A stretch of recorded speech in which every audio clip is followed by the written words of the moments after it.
සහන school YouTube channel එකට ඔබ සැම සාදරයෙන් පිළිගන්නවා.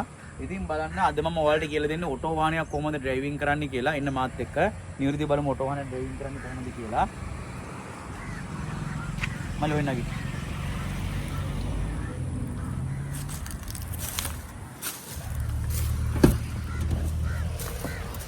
හරි. මෙන්න මෙහෙමයි ඔටෝ වාහනයක් නිවර්දිව ඩ්‍රයිවිං කරනවා නම් අපි නිවර්දිව අනුගමනය කරන්න ඕනේ. මොකද අපි මේ වාහනයට කෙලින්ම ආවට පස්සේ දොර වසන්න ඕනේ නිවර්දිව. මෙන්න මෙහෙම මේ හිමින් දොර වහන්න ඕනේ. ඊට පස්සේ අපි මොකද කරන්න ඕනේ? වම් පාස් සයිඩ් මිරර්, දකුණු පාස් සයිඩ් මිරර් බලනවා. බල්ල වෙලා මොකද කරන්න අපි මේ සීට් එක නිවර්දිව අපි හදා ගන්න ඕනේ. සාමාන්‍ය මේ වාහනයට අනුව මේ සීට් එක නිවර්දිව හදා ගන්න මෙන්න මේ විදිහට. හරි. හරි. ඊට පස්සේ පිටිපස්ස කොටසත් මට පුළුවන් මෙන්න නිවර්දිව මෙන්න මේ ආකාරයෙන් හදා ගන්න.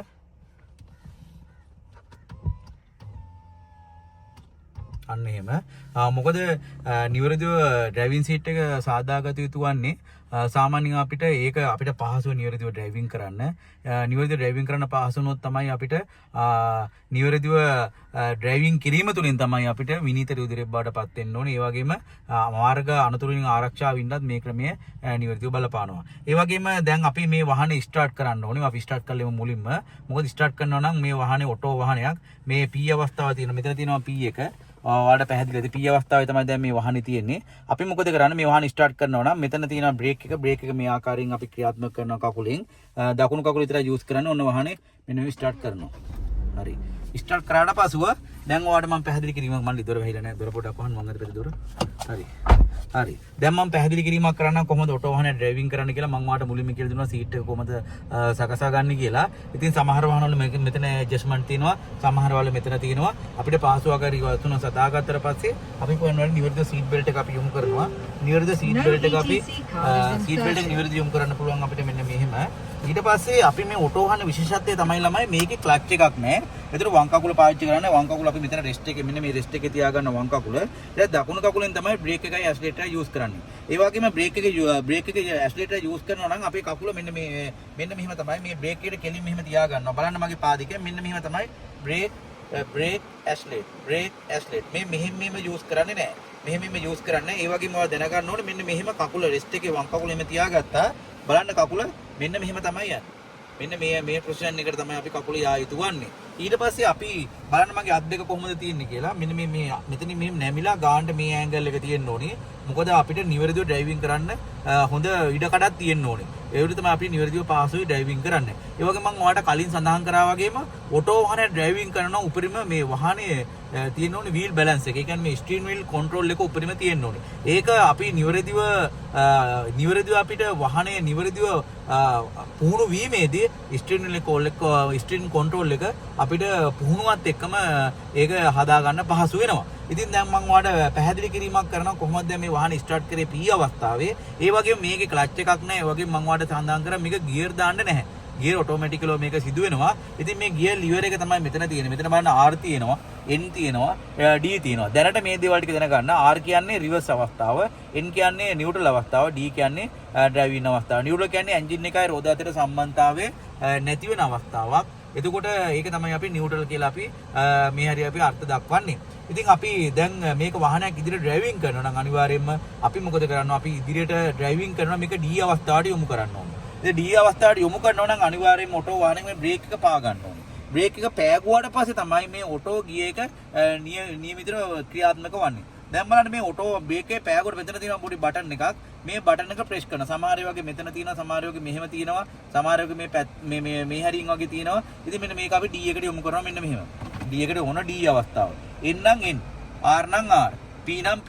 R කියන්නේ අපි රිවර්ස් එකට ගන්නකොට තමයි R අවස්ථාවට යොදවන්නේ.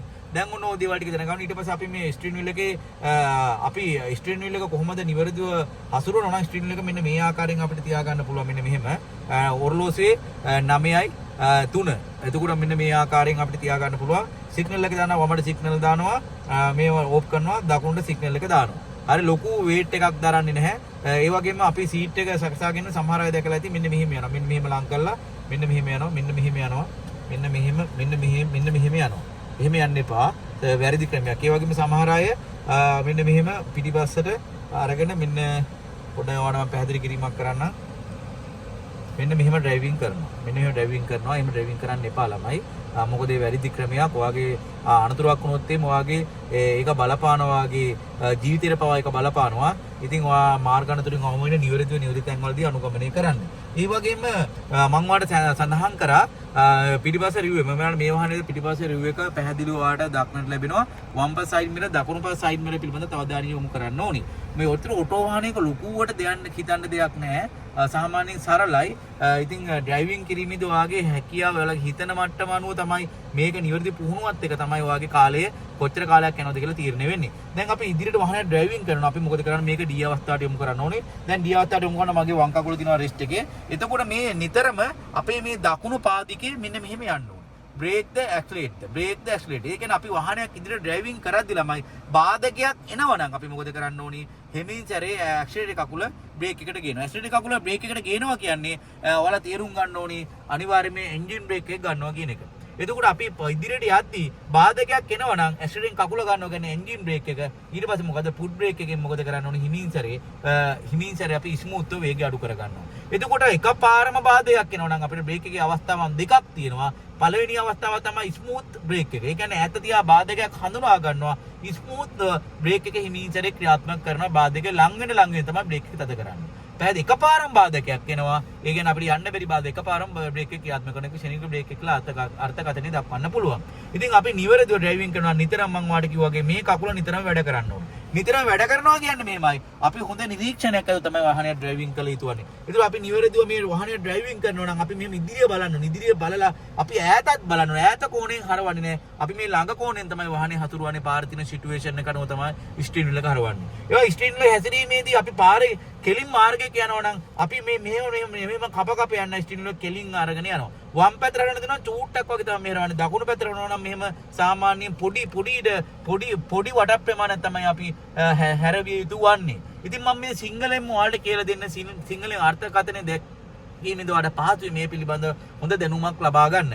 දැන් මම ඉදිරියට වාහනය ඩ්‍රයිවිං කරන ඔන්න ওই දේවල් ටික නිවැරදිව ඔබ දැනගන්න ඕනේ. ඒ වගේම අපි නිවැරදිව සයිඩ් මිරර්ස් නිවැරදිව පාවිච්චි කරන්න ඕනේ. මම ඔයාලට පැහැදිලි කරා. ඒ වගේම මේ පාදිකයන් යොමු කිරීමේදී අපි නිතරම දකින්න ඕනේ S2. ඩ්‍රයිවිං කියන්නේ දැනෙන දෙයක් ළමයි. දැනෙන්නේ නැතුව මේ දේ කරන්න බෑ. අපි දැනෙන්නේ කොහොමද? අපි මේ වාහනය ඩ්‍රයිවිං කරගෙන යද්දී ඉදිරියේ වාහනය, ඒ වගේම ඉදිරියේ වාහනයක් තියෙනවා නම් මේ ඔබේ වාහනය ඉදිරි වාහනය අතර දුර ප්‍රමාණයක් තබාගෙන දුර ප්‍රමාණයේදී ඉදිරි වාහනයට ඔබ යන වේගෙත් එක ඒ කාලේ වාට දැනෙන්න ඕනේ. මේ වගේ කාලෙකදී වාහනේ මෙතෙන්ට යනවා. මම වේගින් ගියොත් මේ වාහනේ හැප්පෙනවා. ඒතර අපි මොනවද කරන්න ඕනේ? බ්‍රේක් ඇප්ලයි කරන්න ඕනද නැද්ද?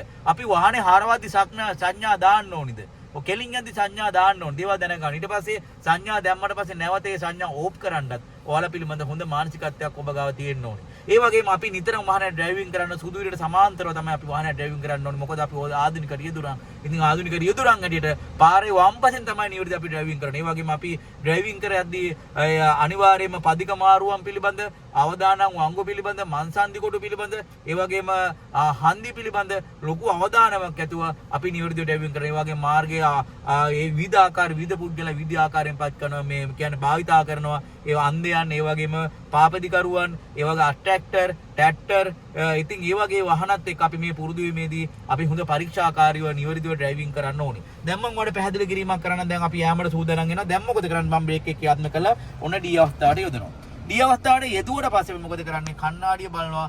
සිග්නල් එක මේ ආකාරයෙන් යොමු කරනවා. මම සිග්නල් දාලා ඉදිරියට ගන්නවා. ඉදිරියට ගද්දී වල තේරුම් ගන්න තියෙනවා බ්‍රේක් එක පොඩ්ඩක් රිලීස් කරපු ගමන් වාහනේ යනවා. මම බලන්න මේ ඇක්සලරේටර් කියාකාරීද දෙන්නේ මේ බ්‍රේක් එක ස්පීඩ් එකෙන් තමයි යන්නේ. ඒ කියන්නේ බ්‍රේක් එක අපි පොඩ්ඩක් ක්‍රියාත්මක කරාට පසුව වාහනේ පොඩි වේගකින් යනවා. මෙතන ටී ජන්ක්ෂන් එකක් තියෙන වම් පැත්තට හරවනවා. වම් පැත්තට හැරවීමේදී අපි මොකද කරන්නේ? මේ දෙපැත්තම බලනවා. දෙපැත්තම බලලා හිමින් සැරේ අපි මොකද කරන්නේ? වම් පැත්ත සයිඩ් මිරර් දෙක බලලා වාහනේ නිවැරදිව වම් පැත්තට මෙන්න මේ ආකාරයෙන් හරවනවා. මෙන්න මෙහෙම හරවනවා. මෙන්න මෙහෙම අපි නිවැරදි හරව බලන්න මම එතකොට කොහොමද ස්ටීරින් වීල් එක යූස් කරන්න කියලා සැහැල්ලුවෙන් තමයි ඉන්නේ. මෙන්න මේ ආකාරයෙන් අපි ඉදිරියට ගමන් කරනවා ළමයි. ඉතින් ඔයාලා දැනගත යුතු දෙයක් තමයි දැන් බලන්න මෙතන ඔයාලට සයිඩ් මිරර් එක පේනවා ඇති. පාරේ අයින පේනවා. බලන්න මේ පාරේ අයිනේ. පාරේ අයින පේනවා. මෙතන නම් සුදු ඉර නෑ. මම ඉදිරියට ගියාම පේනවා නම් කැමරාවට අල්ලලා බලන්න මෙතන තියෙනවා සුදු ඉර. ඒතර සුදු ඉරට සමාන සුදු ඉරට ලංව තමයි අපි වාහනේ නිතරම ඩ්‍රයිවිං කරන්නේ. ඔයා හිතන්නකෝ මේ පරතරය ඔයා හිතන්නේ මේ පරතරය මෙන්න මෙහෙම ළඟ මෙන්න මෙහෙම දුර වෙනවා. බලන්න දැන් දුරස් වෙනවා මේ. දුරස් වෙනවා. ආපහු ලං වෙනවා. හරි එතකොට ආයේ මේ වගේ දුරස් වෙනවා. මෙන්න මේ වගේ දුරස් වෙනවා. හරි මෙහෙම ඩ්‍රයිවිං කරන්න බෑ. එතකොට ඔයාට මේ සිංගල් එකේ කියන නයා යනවා වගේ තමයි එදරෙන්නේ. ඒ කියන්නේ පාර හැමතැනම යනවා. එහෙම බෑ. අපි සුදු විලට සමාන්තරව තමයි නිවැරදිව අපි ඩ්‍රයිවිං කරගෙන යන්න ඕනේ. ඉතින් ළඟ වෙලාවකින් සාමාන්‍ය සුළු මොහොතකින් අපිට මේ වාහනේ එහෙම යවෙන්න බෑ. ඒ වගේම මේ ඔටෝ වාහනයක් ඩ්‍රයිවිං කරද්දී මම ඔයාලට කලින් කිව්වා වගේ වම් පාදයේ භාවිත කරන දකුණු පාදයේ තමයි භාවිත කරන්නේ. මෙන්න මේ වගේ නිවැරදිව අපි ඉදිරියට ඩ්‍රයිවිං කරගෙන බලන්න ස්ටීරින් වීල් එක සැහැල්ලුවෙන් තමයි මේ කන්ට්‍රෝල් කරන්නේ. ඉතින් මේ කන්ට්‍රෝල් කිරීමේදී අපි නිවැරදිව හොඳ නිරීක්ෂණ ඇතුව අපි ඈත බලන්නත් ඕනේ. ඈත කෝණේ තියෙන්නත් ඕනේ. ළඟ කෝණේ තියෙන්නත් ඕනේ. අපි මේ ස්ටීරින් වීල් එක මෙන්න මේ කෙලින් බල තමයි වාහනේ හරවන්නේ. බලන්න දැන් මම වාහනේ නිවැරදිව මෙන්න මේ ආකාරයෙන් ඩ්‍රයිවිං කරනවා. දැන් ඔයා හිතන්නකො මේ නිවැරදිව ඩ්‍රයිවිං කිරීමේදී අපි ඈත තියා බාධකයක් එනවා නම් අපි මොකද කරන්නේ? මුලින්ම ස්ටීරින් කකුල ගන්නවා. බලන්න මම මේ කකුල ගත්තා. ඔයාලට දැන් මේවත් එක වේගය අඩු වෙනවා කියලා ඔයාලට දැනෙනවා. බලන්න වේගය අඩු වෙනවා කියලා මේ වේගය ඔන්න වේගය අඩු වෙනවා. මම එන්ජින් බ්‍රේක් එක දැන් අරන් තියෙනවා. බලන්න වේගය අඩු වෙනවා. පැහැදිලිද? දැන් ඔයාලට වේගය අඩු වෙනවනේ. තව ඔයාලට වේගය අඩු කර ගන්න ඕන ෆුට් බ්‍රේකින් වේගය අඩු කර ගන්නවා.